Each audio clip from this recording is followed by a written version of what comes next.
கடவுளுடன் காலை வணக்கம். புனித மத்தேயு எழுதிய நற்செய்தி 13ஆம் அதிகாரம் 24 முதல் 43 வரை உள்ள இறைவார்த்தைகள்.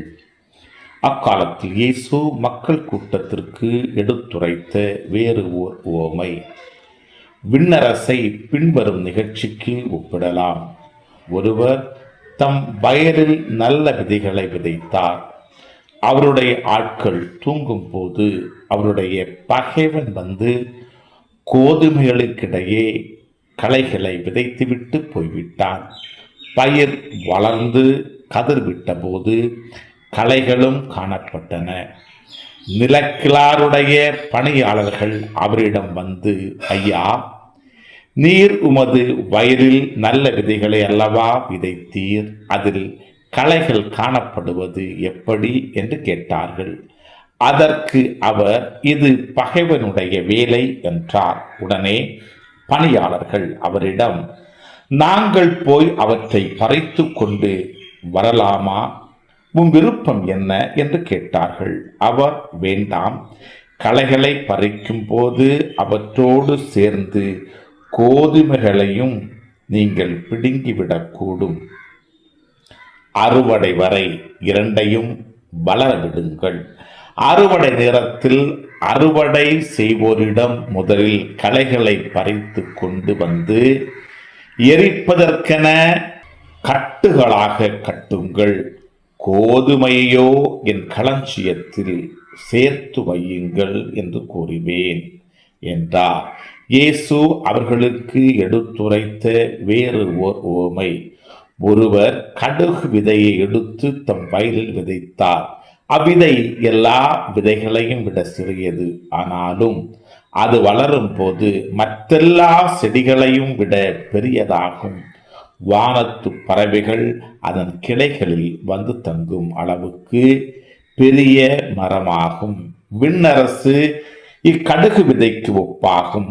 அவர் அவர்களுக்கு கூறிய வேறு ஓர் உவமை, பெண் ஒருவர் புளிப்பு மாவை எடுத்து 3 மரக்கால் மாவில் பிசைந்து வைத்தார். மாவு முழுவதும் புளிப்பேறியது. விண்ணரசு இப்புளிப்பு மாவுக்கு ஒப்பாகும். இவற்றையெல்லாம் இயேசு மக்கள் கூட்டத்திற்கு உவமைகள் வாயிலாக உரைத்தார். உவமைகளின்றி அவர் அவர்களோடு எதையும் பேசவில்லை. நான் உவமைகள் வாயிலாக பேசுவேன். உலக தோற்ற முதல் மறைந்திருப்பவற்றை விளக்குவேன் என்று இறைவாக்கினர் உரைத்தது இவ்வாறு நிறைவேறியது.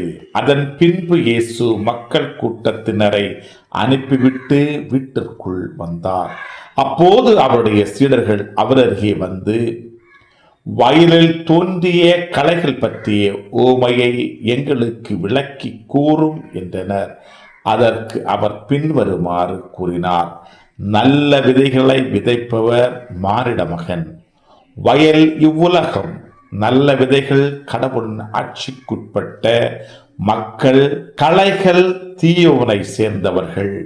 அவற்றை விதைக்கும் பகைவன் அலகை. அறுவடை உலகின் முடிவு. அறுவடை செய்வோர் வானதூதர்.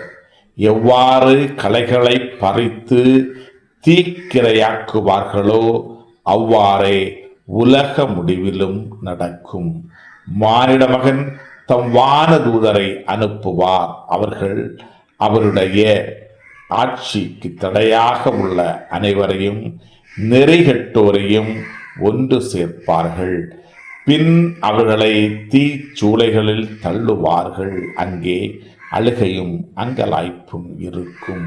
அப்போது நேர்மையாளர் தம் தந்தையின் ஆட்சியில் கதிரவனைப் போல் ஒளி வீசுவார். கேட்கச் செவியுள்ளோர் கேட்கட்டும். கிறிஸ்துவின் நற்செய்தி. இந்த நாள் இனிய நாளாக அமைய வாழ்த்துக்கள்.